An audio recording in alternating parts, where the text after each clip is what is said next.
Fransi tinangui nil tum ladak chintong iphlc kumitayan pen live ke bang nan ko putak jutanam dia pran kichengsi nili pachining tum dak la pu angbong kang ni lagi nil tum chintong iphlc amai pulo akai long kiram tro Adam. La pen putot dutulan adun tu apu lang li dong kang ni lang li ge nil dak chintong sisi committee long don mai pulo akai ram sing tero putot dutulan nil tum chintong sisi committee long collector secretary akai bonglong sango long ki bonglong putot dutulan tum chintong sisi committee long alang di hanse sang ho kai kramsa sang ho kai la pen putot nili bangke nili mene son lutero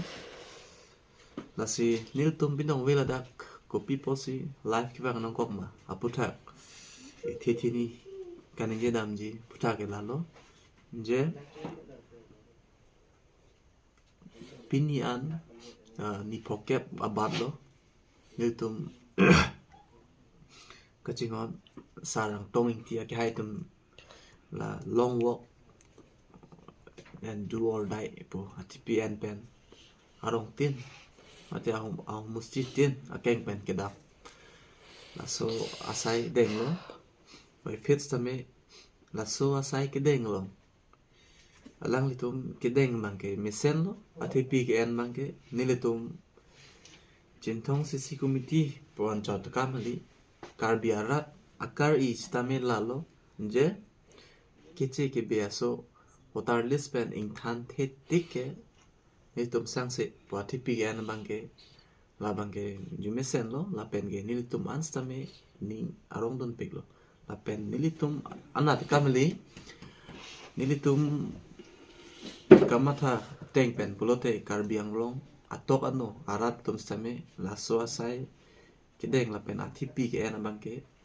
yumesen lo la pen aning arong ulo pusi niltum alang tum pan stame ning chethe la pen ning the pame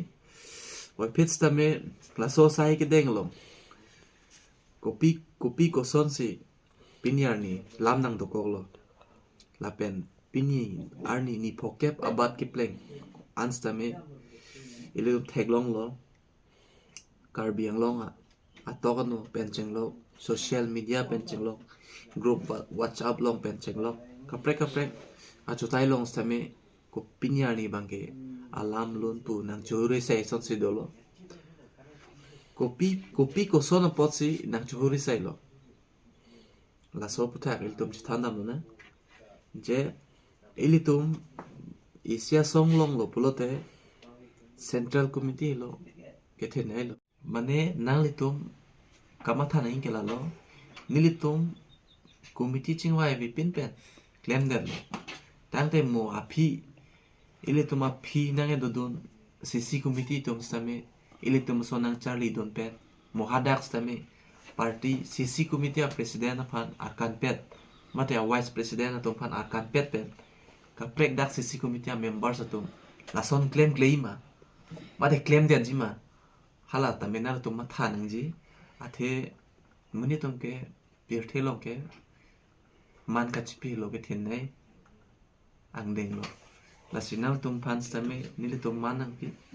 nal tum dak chintong sisi kum dak chintong long ke wang stame nil tum president na menang chitong lo apen vice president na menang chitong lo apen nili putai nang chitong thek theda lo athe nalitum nil tum pan information nili pan stame information ang pipedalo apen president pan stame information ang pipedalo nili tum lasi nili semena chitong thekdalo lasi labange nal tum stame ning no yellow pusi nili ning chithelo office lapen non kibang jilang bangke lalo nali tum la so sai bang la longo to justice la pen do or die po ATPN pen kedeng pon asai bang ke ton ikok tha athe pini kar biang long arat atokan no tum stame juri sailo lapen nang tum ington ikok pen central committee abitung along damra lapen nang tum anjot kamli kedam ning nil tum CC committee tum pan stame dak nang khobor nang pita chok nil tum stame nang dunji lapen ke mesen dia sailong mangke nil tum ke nang chirap dun po athe ili tum pu lo po mat men ka chitor phoning po bangke tum chokche athe haki cheng pen son ka chitor phoni po son de pinyar ni